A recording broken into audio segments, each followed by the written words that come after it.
Hey, Dan Meyer here, and I'm back once again to talk to you about 5 tips on how to land an American client. This is a video primarily designed for Filipino virtual assistants, whether you be newbies or veterans. We're going to talk about how to use a marketing checklist to win over a client and then to help a client become more successful. So a lot of times clients are going to want to see an example of your work. And a marketing checklist is a good way to show them both your graphic abilities, if you have them, your organizational skills, the fact that you've worked with people before, whether they actually be a client in the United States or not. We'll talk about that in a second. But basically, you want to use this marketing checklist to demonstrate your value. And this is what you do. You can do this with 3 different types of client. Your client could be a current client or a client you're working with or recently worked with where you have done marketing for them. Your client could be somebody that you want to work with. You can look at somebody's business and come up with a marketing checklist based on just what you see in social media. Or if you don't have either one of those, you can just make it up for yourself. You can pretend you're marketing yourself as a virtual assistant, right? Whatever it is, though, you want to build a marketing checklist, a 1-page document, or maybe a 5-slide document, something that's Instagram friendly, that's easy to read, that can fit onto, a simple page that will show them how you will organize their social media, how you'll do marketing for them, whether it be through social media or email or whatever. You want to have some kind of checklist. Number 1 is know your vision, right? Know your client's vision, know your vision. So your vision should be you want to be a virtual assistant and you want to find clients to serve. Your client has clients they want to serve. So either you do it for yourself or you do it for your client, but you want to have vision. What is your vision? Right? My company, Sonic Virtual Assistant, we have a simple vision. We want to help you focus on what you do best by hiring us for doing all the rest. We are all about helping small business owners, entrepreneurs, speakers, coaches, trainers get out of Busyville, getting unstuck and moving forward in their business. And we do that by helping them focus on their strengths by letting us do everything else. That's our vision, helping people, right? What's your vision? Your vision is probably similar, but you want to be able to have it in 1 sentence, catchphrase kind of thing. And that vision should speak to the client. Ideally, it's going to be something they're going to relate to. So if you're trying to do marketing for a small business and you come at them with a marketing checklist that has nothing to do with their business, it may not be as effective as trying to design a marketing checklist for that client you're trying to win over. All right, tip number 2, identify your client's audience. I talk about this a lot. You have to define your niche as a virtual assistant. What types of business owners, what types of entrepreneurs do you want to work with? Medical field, real estate, business coaches, women's empowerment speakers. You got to pick your area and you want to figure out how to really identify that audience. Who is going to pay money to work with the client? You have to think of the same thing. Who's your audience? Your audience is going to be some segment, some niche of all the businesses out there.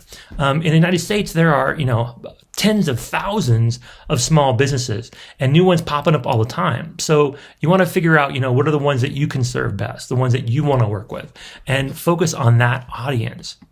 Number 3, you want to study that niche, right? You want to become a bit of an expert. If you want to work in real estate, and you want to find real estate agents to be a VA for, there's plenty of great tools out there on YouTube. There's plenty of information you can find. Like, you should know off the top of your head, just if you want to work in this niche, what's the hottest markets out in the United States as far as like home purchasing, right? Where are people moving to? What's the migration patterns?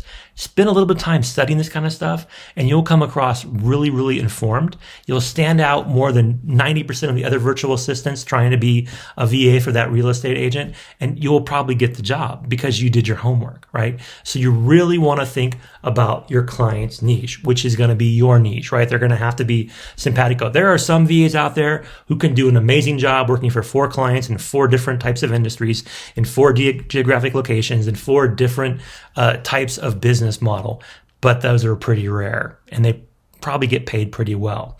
You want to focus, right? So if you're doing women's empowerment coaches, if you're working with women's empowerment speakers, find more of the same, right? It's easier, it's better. You'll be able to synergize. You'll be able to do things that will kill multiple birds with one stone, as we say, right? So number 4, build your client's brand guide, right? When you identify yourself to your client, you want to say, I love your logo. I think your branding colors are awesome. I think your font choice is really cool. And if none of those things are true, then you tell them, you be honest, say like, hey, I like your logo, but have you ever thought about this? Or would you mind if I make a suggestion about the fonts you're using? Or would you mind if I show you some designs I've used with the colors that I think are really appropriate for your business? If you do something like that, if you build a brand guide while you're having a conversation to introduce yourself, again, you're going to stand out. Most people don't do this. I think about all the time how many people, especially on Instagram, how many small business minded virtual assistants are out there trying to say they can do something to fix my brand. They can do something to improve my brand. I like my brand. My brand works. I've been doing business myself for 10 years. I don't need somebody who's got, an entry-level person with a few followers on social media telling me how to do my brand.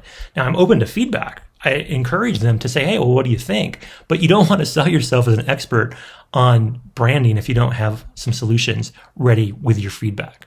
So when you think about how to really stand out, you want to make sure that you build yourself a brand guide, and then you think about the clients you want to work with, what you would do to build their brand guide. You speak in that kind of language and you're definitely going to stand out. All right, number 5, the 5th tip is plan your social media posts. Plan your client's social media posts. Show them what you do and show them what you're going to do for you. Again, if you're a social media focused virtual assistant and you're going to help somebody, then you should be posting a couple times a day on IG, on Facebook, on both. If you're doing videos, you should be on YouTube or TikTok. You need to be out there showing what you can do before you say, hey, hire me to do it. Think about it. Would you just take someone's word that they're going to be a good brain surgeon with them operating your brain? Of course not, right? You want someone who's going to be able to demonstrate their expertise. Now, even if you have certificates and you've gone through special coaching and you've done all this kind of stuff, that's great. But bottom line, small business owners, especially American small business owners, don't care. All they care about is one simple thing. Can you do this for me? Can you improve my business? Can you take away my pain? Can you help free up my time? If you can do that, then I will hire you. But you got to prove to me that you can do it before I hire you. Get it? Right? So have a plan. You demonstrate. If you're on IG, you should be posting like 2 or 3 times a day.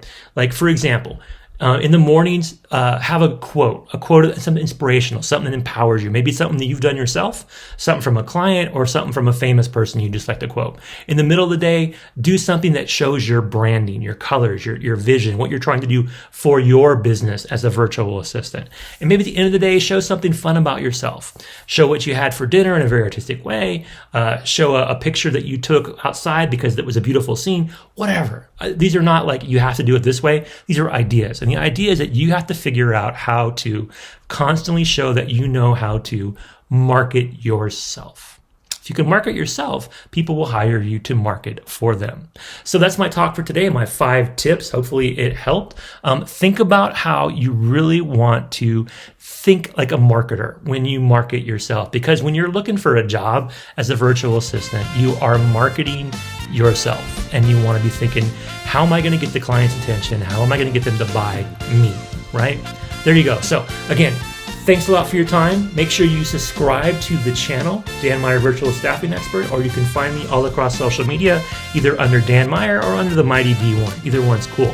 Thanks a lot for your time. Now go out there and have an amazing day.